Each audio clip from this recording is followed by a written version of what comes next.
Hey everybody, David here, and today I want to help you people that have not seen any of the DC Cinematic Universe films or DC films that are all connected leading up to this Justice League movie coming very soon in about a month already. And I'm going to help you decide what movies to watch in chronological order because that's always the best way to watch a movie. So let's start. Thankfully, unlike the MCU, which is like 16 movies in, the DC films are still young, still fresh, so they haven't gotten that far in. Justice League is going to be their fifth film. So let us begin with the first movie on the list, Man of Steel, which was released back in 2013. This is the first movie that kicks off the DC films. Just like the Iron Man film, the original Iron Man movie that came out in 2008, starring Robert Downey Jr. That's the one with Terrence Howard as Rhodey and Jeff Bridges as the villain. Man of Steel is the equivalent to Iron Man, and I really enjoy it. You know, this is a really good film. I think personally, I know it got a lot of mixed reviews. I think it has like a 53% on Rotten Tomatoes, so it's mixed, definitely split right through the middle. But I have seen a following for this movie. I have seen some people now embracing the film a little bit more, and people going back on it and saying, actually, you know what, this movie wasn't too bad. It was pretty good. So there you go. Man of Steel is the first one. I highly recommend it. I love it. So there you go. And keep out for a reference to Bruce Wayne, who we now go to the next film on our list, Batman v Superman, Dawn of Justice, released last year. This is the second movie to branch out, and some people feel that maybe this one was trying to cram in too much. Some people feel the editing was a little bit off. Personally, I like the film. I think it's a good film. Was it perfect? No, not by any means, but I still think it's not saying much. Like, I gave the movie an 8 out of 10. I thought it was better than most superhero films. Let's take the MCU to the side because I don't want to like say, oh, which one's better. I always say go in with your own expectations, and if I do have to recommend one version from this, I would say watch the Ultimate Cut. The Ultimate R-rated. It's not really R-rated. There's just one F-bomb and a little violent scene in the beginning. But other than that, I don't think it's that much off. Jesse Eisenberg, if he's a little bit of a hyper Lex Luthor.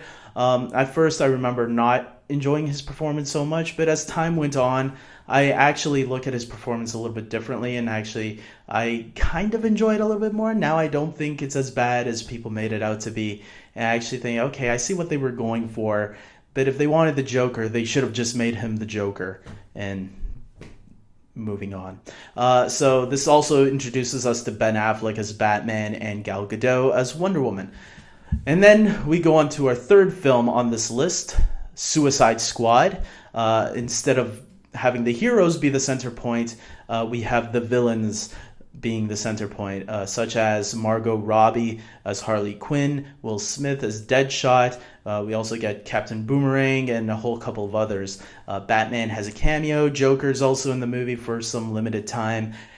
So don't judge Jared Leto so harshly. I actually think Jared Leto did a pretty good job with what was given for the 15 minutes we've had of him.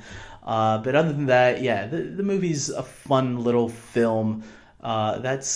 You can see they were trying to change it. Whatever it was originally supposed to be, you can tell they were trying to change the tone and everything and give it a more fun and optimistic tone. Whether that worked or not is up to the audience. Just know that it's not the best of the DC films. It's maybe my least favorite, but I still can find some enjoyment to it as a fun, dumb movie.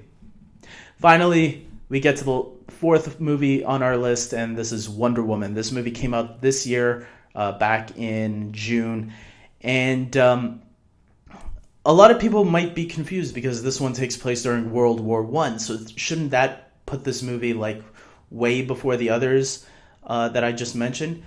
Unlike Captain America, the First Avenger, where I would put that one before all the other MCU films when it comes to chronological order, this one, the prologue and the bookend, the very beginning and the very ending show Wonder Woman in present day. And what they do is they treat the majority of the movie like a flashback.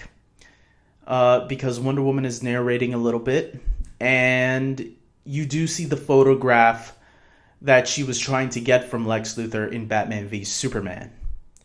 And then it goes into flashback to World War One. And then it ends with her narrating again and going off to save the world and writing an email to Bruce thanking him for finding the picture and sending it to her. So in that sense, I would put Wonder Woman right after the rest of them, the ones that I just mentioned on my list. Plus, it's a nice lead-in to Justice League because Wonder Woman is the best of them all. So it's like, if you didn't enjoy the first three movies I said, hopefully Wonder Woman, which was praised universally by fans and critics, hopefully this will get you more pumped up to see her in Justice League kicking ass. And then obviously you guys have Justice League, which is coming out this November, and you are set to go after you watch those first four movies. I'm sure you can check it out before. You can check out Justice League if you don't want to check out those other films. But I'm a completist. I always like checking out the previous films before going into this one, because whether it was good or bad, a good director will know how to use the mythology already established and enhance it in different ways. So with that being said, guys, I hope this video is useful to you. I hope this helps you if you haven't seen any of the DC films. And with that being said, like, subscribe, and until next time, take care.